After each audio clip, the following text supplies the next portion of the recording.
Hello everyone, I'm the Saxy Gamer. Today we're here for yet another Civilization 6 Wonder Spotlight, where today we'll be taking a look at Mahabodhi Temple. Before we get into things today, I just want to let you all know that I'm going to be doing a Q&A for my 10,000 subscribers special. It'll probably go up tomorrow, but I'll be taking any comments from this video, so if you have any questions about me, about Civ, about really anything that you want, go ahead and put them in the comments section below. I will also be taking questions from my Discord. The link to join is in the description below. Without further ado, though, let's go ahead and start talking about the Mahabodhi Temple. So Mahabodhi Temple is a wonder that is unlocked with the theology technology. This does make it a classical era wonder, much like all of the other wonders we've talked about recently. By the time you get to theology, this is definitely something that is too late in the game to rush for, because you have to go through quite a few different technologies to get there, so I would not advise rushing for theology, even if you are going for a religious game.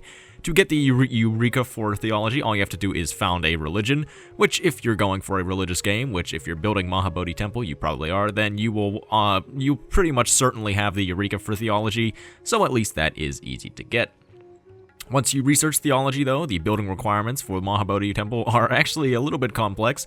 So it must be built adjacent to woods, and it must be built adjacent to a holy site, and that holy site has to have a temple in it, and obviously you have to have founded a religion as well, because it can't give you apostles that are belonging to no religion. So if you're able to fulfill all of those, then you will be able to place down the Mahabodhi Temple, and it has a production cost of 400 production, which is the same as all of the other classical era wonders that we've talked about.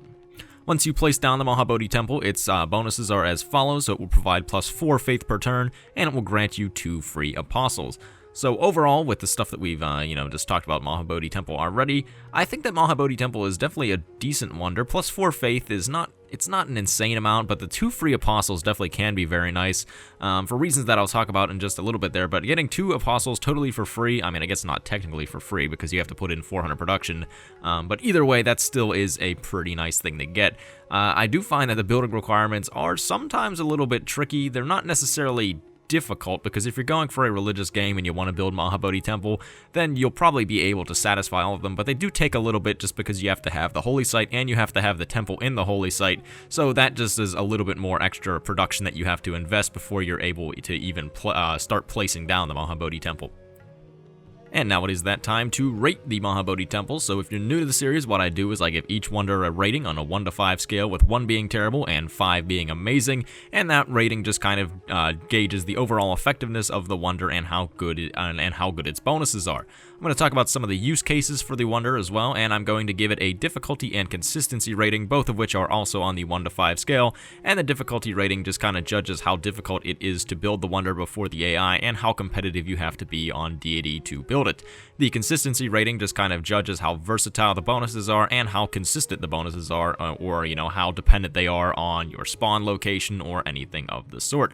So without further ado, let's go ahead and rate the Mahabodhi Temple. So for its overall rating, I think that it deserves a 3. It definitely is a fairly decent wonder. The 4 faith per turn is nice. It's not a huge amount, and there definitely are ways that you can get more faith, but 4 faith per turn definitely is not inconsequential, and it is fairly nice in the classical era whenever you unlock the Mahabodhi Temple.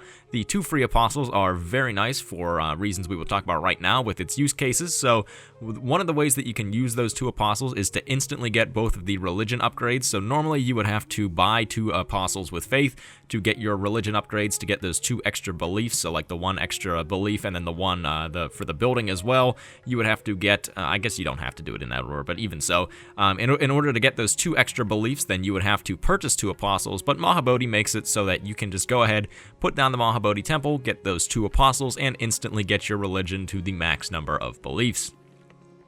The other nice thing is that if you maybe have already upgraded your religion twice and you have all the beliefs that you can, then you can just use those apostles to spread your religion or fight other apostles or kill missionaries from other religions that are trying to convert your cities.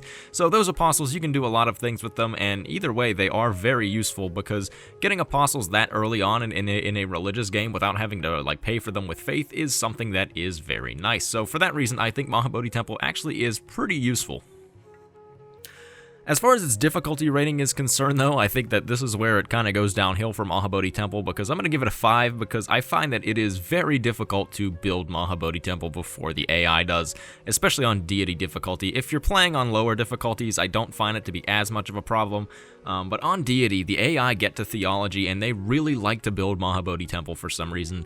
I think it's because a lot of them tend to like to found religions and spread their religions, so they really just like to build Mahabodhi Temple, and you have to be very, very competitive for it if you want to build it on deity. I found that, you know, on those higher difficulties, like more often than not, the way I get Mahabodhi Temple is by going and taking it from someone else that has it in one of their cities rather than building it myself, which is just absolutely ridiculous. So you do have to be incredibly competitive if you want to get this one on deity or immortal. As far as its consistency rating is concerned, though, I think that it deserves a 4. It is a very consistent wonder, and there are a number of things that you can do with it.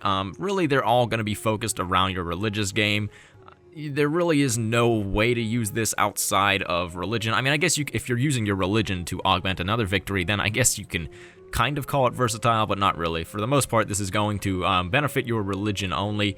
But even so, its bonuses are very consistent because you're going to be getting that +4 faith throughout the entire game after you build Mahabodhi Temple, and those 2 apostles are always going to be useful no matter what game you're in, because that early on in the game, you can always use apostles to either spread your religion, fight off other missionaries, or just upgrade your religion. So for that reason, I do think that Mahabodhi Temple is very consistent and deserving of the 4. So thank you everyone for watching. I have been the Saxy Gamer. If you enjoyed the video, feel free to like. If not, feel free to dislike. If you're looking for more Civilization 6 content, feel free to subscribe. Thank you for watching, and goodbye.